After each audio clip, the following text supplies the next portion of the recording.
what I think one thing that is not talked about enough is the shelter component, and the shelter component has been high, and has been high for a while.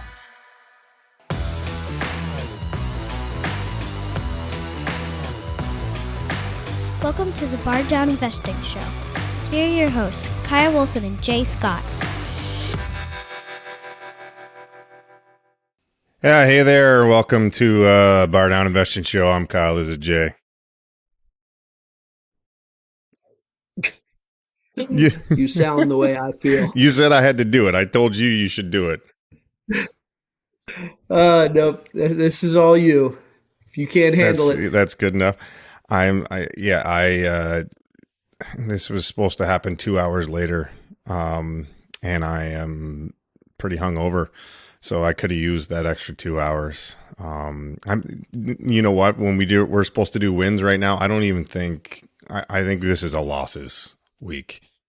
My Eagles lost in the Super Bowl. So that was a big L.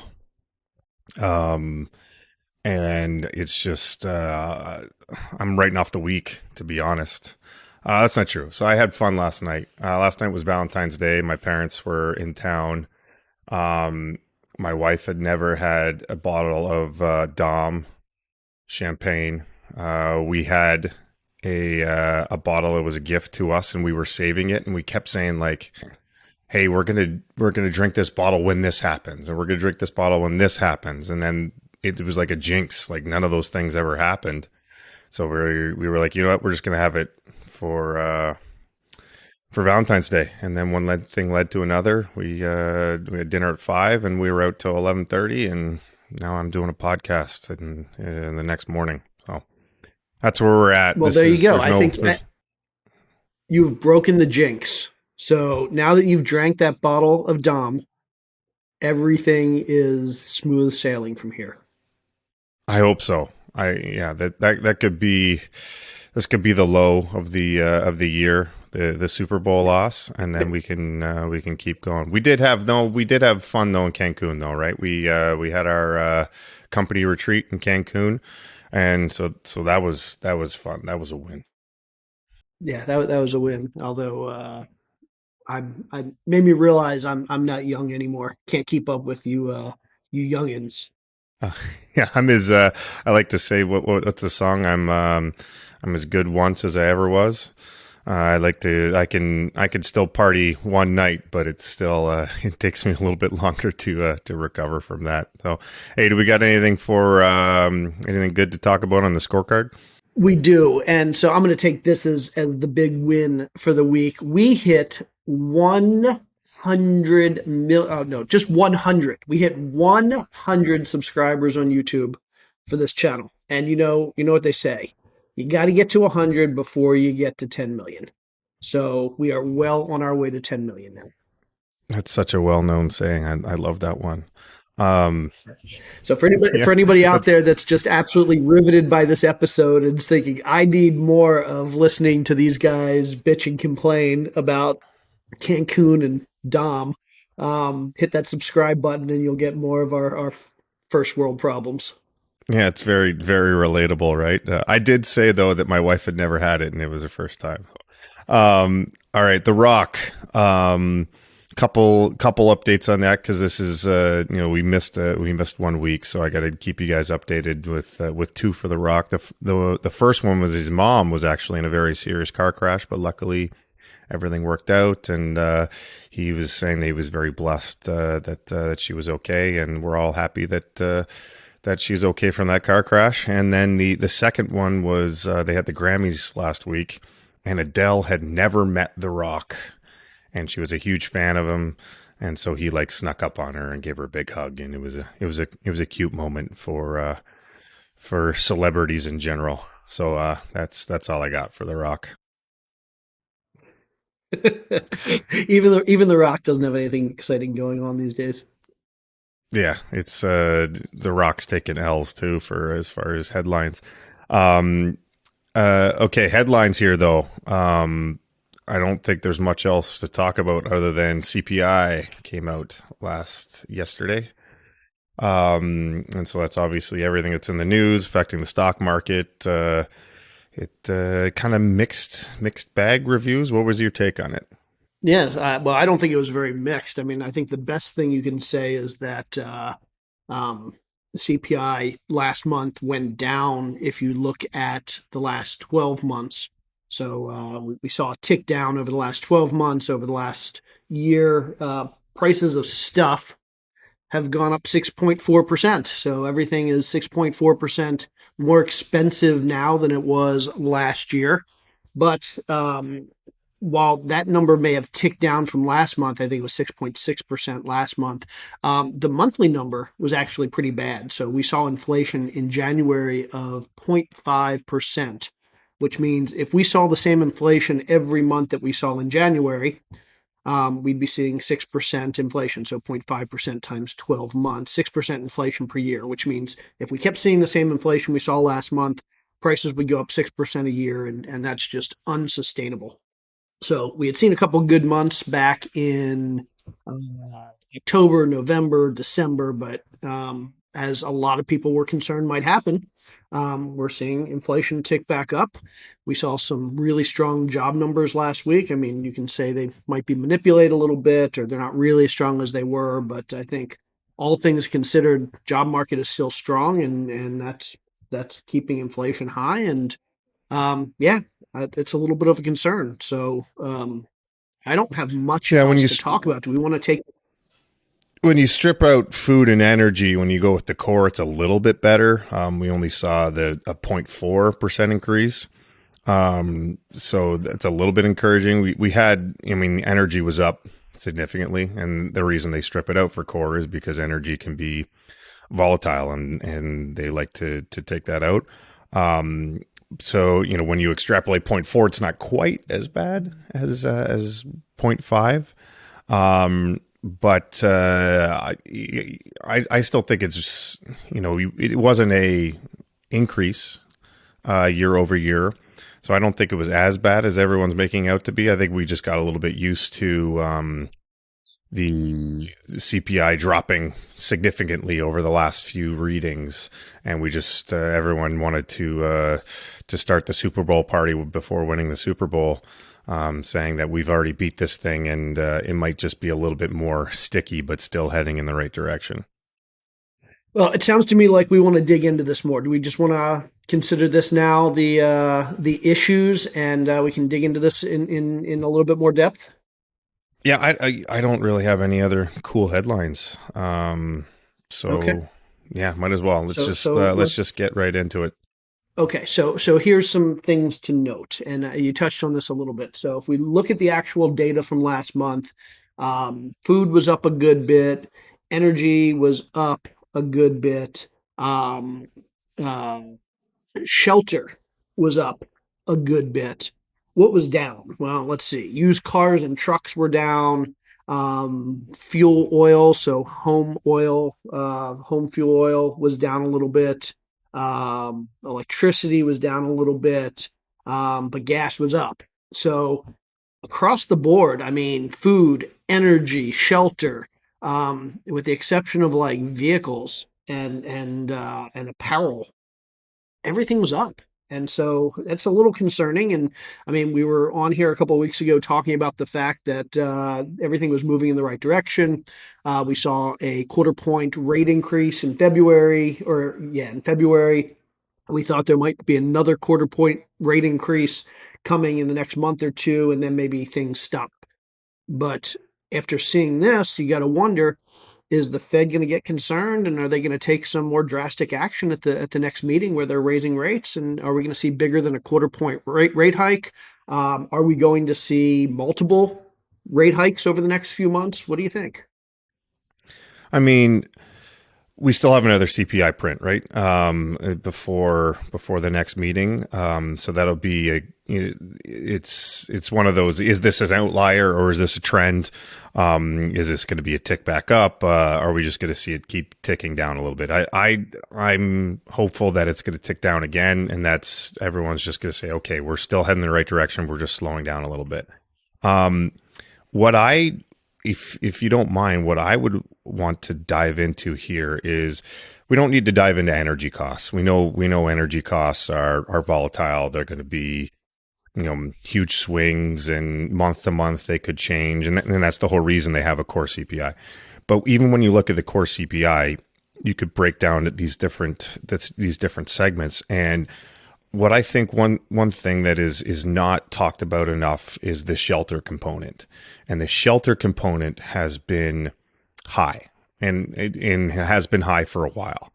And the problem with that is that shelter, I think so. If I'm looking at the numbers here, and so for December, the shelter component made up 34% of the CPI.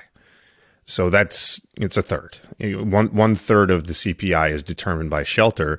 So it is obviously very important to understand how that component works. And so when you talk about shelter costs, this you have two segments. You have someone who is renting and someone who is owning, and they have to somehow combine that into the same thing. And so what they do is they go out and they figure out what this owner equivalent rent is.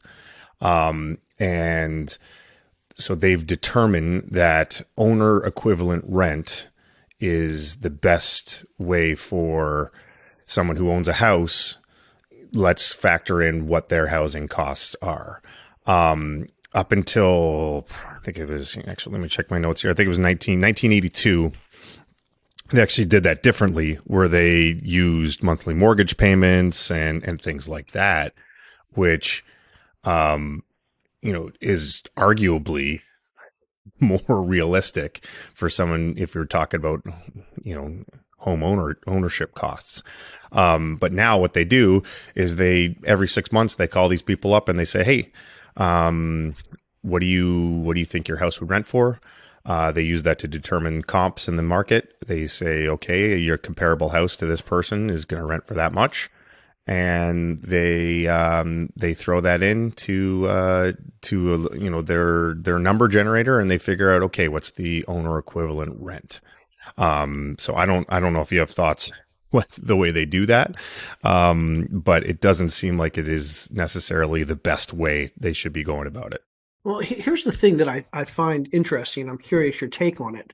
So if you look at the most recent market rent data, what we typically see at the end of every year is September, October, November, December, rents drop. That's just a seasonal thing. We're in the apartment business, so you and I are both familiar with this idea that that people don't tend to move as much. There's not as much demand later in the year, the last quarter of the year. So without as much demand, market rents tend to fall. So every year we tend to see a drop in rents between September and December. But then we see them tick back up in January. Well, this year, what we saw, and when I say this year, I mean the end of 2022, was we saw the tick down in rents September, October, November, December, but a whole lot more drastic than we've seen in past years. Even if you skip the COVID years, going back to 2018, 2019, where we typically see about 1.5% drop across all four of those months, we were over 4% this year. And so, or the past few months. Not only that, but typically we see rents tick back up in January. The kind of the seasonal thing goes away. But this past January, we saw a big tick down in rents again. And so rents are clearly falling and falling faster than they normally do. So why is it that if rents are falling faster than they normally do, we're starting to see this tick up in shelter on the inflation index? Yeah, I mean, and even in the month over month, like it makes sense if you're going to look year over year, because rents in January this year are still higher than they were January last year. We had pretty significant inflation all last year. But the problem is that when you look at the month over month, it still says that the shelter component is up 0.7, which to me is a problem. And the big problem is that they don't, basically the system, the way they do it, they don't factor in new leases, new rents, and what's happening here and now. And they're trying to sample continuing rents instead of the actual just change from month to month. I mean, it makes some sense because the what what we have to understand is CPI isn't like this isn't just used for Jerome Powell to determine monetary policy. Like CPI is used for a lot of things. It's used like Social Security. It's used for what other things is it used for? It's Social Security benefits. It determines tax brackets. Like it determines a lot of things, budgets. So they don't want any volatility if they can help it. They don't want any huge swings. And so if they were just doing month to month rents and things like that, like to your point, like we'd see 4% swings one way or next, and it's tough for them to use data on that. So what they do is they only do it every 6 months. They basically pick 6 segments, and each of those segments gets monitored every 6 months. So some of this data will be trailing 6 months behind, and so those last 4 or 5 months that you're talking about won't even be captured at all in a lot of these things. And like even the actual like Bureau of Labor Statistics recognizes that like this isn't perfect. And like they had 2 of their economists from the Bank of Cleveland, they did their own rent index for like showing leading data, and then they actually quoted saying that rent inflation for new tenants leads the official BLS rent inflation by 4 quarters. So we're talking a full year. So I don't know if this is going to be a problem in that it's so far behind that they're making decisions on it that it's all of a sudden going to fall off a cliff, and that's going to be, oh crap, we've gone too far, or because it is a third, like this is 1/3 of the data we're looking at, or if it's going to be a little bit more muted. Yeah, it kind of puts the Fed in a tough position because we've talked number of times over the last few months about the fact that rate hikes typically take 6 to 9 months to really take effect, to impact inflation. And so you add that to what you're just saying, the fact that the shelter component of inflation can lag 3, 4, 5, 6 months. And what we're seeing is that while inflation is looking like it's going up month over month and obviously year over year, it's very possible that we're just a little bit behind and we may have already overcorrected.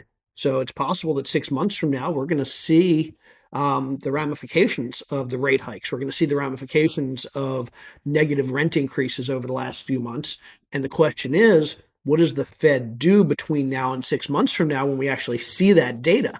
Do they get more aggressive and say, hey, we're going to act on the data we have, even though it might be lagging?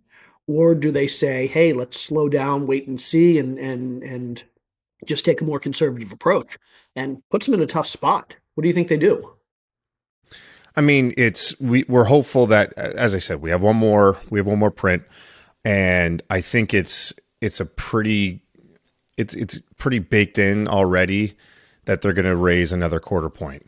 So when we say that they're expected to raise another quarter point, there was the hope that okay, maybe they would just stop after this one. But I think after the last jobs report and the CPI, I think they're going to do another quarter point.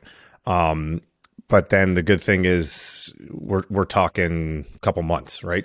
Before they have another meeting after that, and a lot can happen in those couple months. We have another couple CPI prints, we have some more jobs reports, and hopefully some of this trickles in a little bit. Because I'll leave you with one last statistic. They do track, not that it's hard to track, but they do release the core CPI excluding shelter on the website. And if you look from December, so core CPI excluding shelter, December was 4.5. Core CPI excluding shelter for January was 3.9. So it actually went down from 4.5 to 3.9, which is huge. So if we see this catch up, and hopefully, if we're only talking about 6 month lagging data, that means we should be getting August pretty soon, which was when we kind of saw things in our markets start to soften and go down. Then maybe that'll help out, and then we'll see another quarter point, and that'll be it. Yeah. Here's the other thing, and the luckily we can do some math here to kind of figure out where things are likely to head in the next month or two. We talk about 12-month inflation data being the average of the last 12 months. So that means that every month that we get new data, we're basically replacing the same data point from 12 months ago. And so the next piece of data we're going to get is February of 2023. So this month, we'll get next month. And that data point is going to replace in the 12-month average the data point from February of 2022. So what was the data point in February of 2022? Well, it was super high inflation. It was 0.8% in February of 2022. So what that means is, assuming we don't see something that is ridiculously high, and you can say 0.5 was high in January, but that's still low compared to the 0.8 last February. Even if we saw 0.5 again this month, or 0.4, or even 0.6, it's still going to be lower than what we saw last February, which means it's going to bring the annual average down. So next month, almost certainly, whatever the February number is, we're going to see the year over year number drop. And so it may not be a pretty number for February. It could still be high like January was. But the nice thing is we're going to see the annual number drop. And that's going to be the thing that a lot of people are talking about. They're going to say, hey, we're heading in the right direction year over year, even if we're not doing it month over month. And that could give the Fed some cover for not doing anything too drastic. And we have a couple more months of that where each of the data points this year replacing last year are almost certainly going to be lower. So we're going to continue to see a drop in year over year CPI for the next couple months. Even if the numbers aren't great, it's going to look decent year over year. And so I think that's going to give the Fed some cover. I think we'll probably, barring anything crazy next month, we're probably still at a quarter point. And if things kind of level out, I think we still may be on the same track we were when we were talking about this a few weeks ago, with one more rate hike and then a wait and see for a few months. Yeah, they basically got a free pass to do a quarter point, so I don't think they're going to rock the boat unless they have to. So I think that's pretty safe. And then, we'll be talking about this in a month again, seeing what we think they do in the next one. And there will, as I said, there'll be a lot of data coming back in there. So. Hopefully this shelter can calm down a little bit for us, and that'll cool some heads about what's going on, and we can get back to rolling, get back to normal, and everyone can start buying real estate again. Yeah, I think next week might be an interesting discussion around mortgage rates because with the higher CPI, we're seeing bond prices go up a little bit, which could drive mortgage rates up a little bit. So let's keep that on the back burner for next week to see if this high CPI number impacted mortgage rates, and maybe we can talk about that more next week. Sounds good. You got anything else on the to-do list for this week? The to-do list for this week. What do we have? So our partner, your wife, Mrs. Kyle Wilson, or I guess you're Mr. Ashley Wilson. Your wife, Ashley Wilson, my partner, was at NMHC, which is the big national multifamily housing conference for brokers. She was there last week or 2 weeks ago in Las Vegas.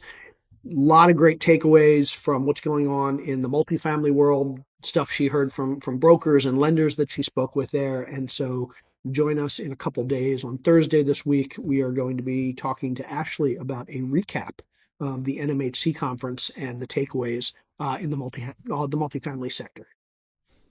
Yeah, if you're interested in the state of the multifamily market, that will be a not to miss. Make sure you're paying attention to that one. All right, let's wrap this up. How would you rate the episode?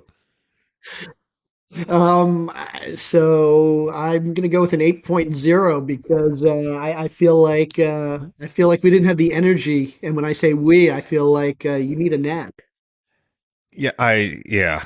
You know what? I've been going with the eights. I'm just gonna go with an eight again, just because I don't feel like giving a reason for why I'm rating it lower. Um, all right. Do you need a quote? I didn't really I actually need a prepare a quote. quote, but I'm not letting you um, out of it. so because of the way I feel, though, I have a quote that I used to say whenever people talk about being hungover. I would just say, "Well, some of the worst decisions turn into the best stories." So that's a good life model for there. I like that. It actually reminds me of one of my kids' favorite bands is the band AJR, and they've got a song. I think it's called "100 Bad Days," and the main chorus goes, "100 bad days make 100 good stories. 100 good stories make me interesting in parties at parties." So yeah, I like that. So 100 bad days make 100 good stories. 100 good stories will make you interesting at parties. You're an interesting guy, Yeah, at least this sometimes week. that's all that matters, right? Is the stories that you could tell. That's all you could take with you. Maybe I'll end off every podcast with that. Just remember, sometimes bad decisions lead to great stories. I'm Kyle. This is Jay. Except when you're. We'll see you next week. Thanks, everybody.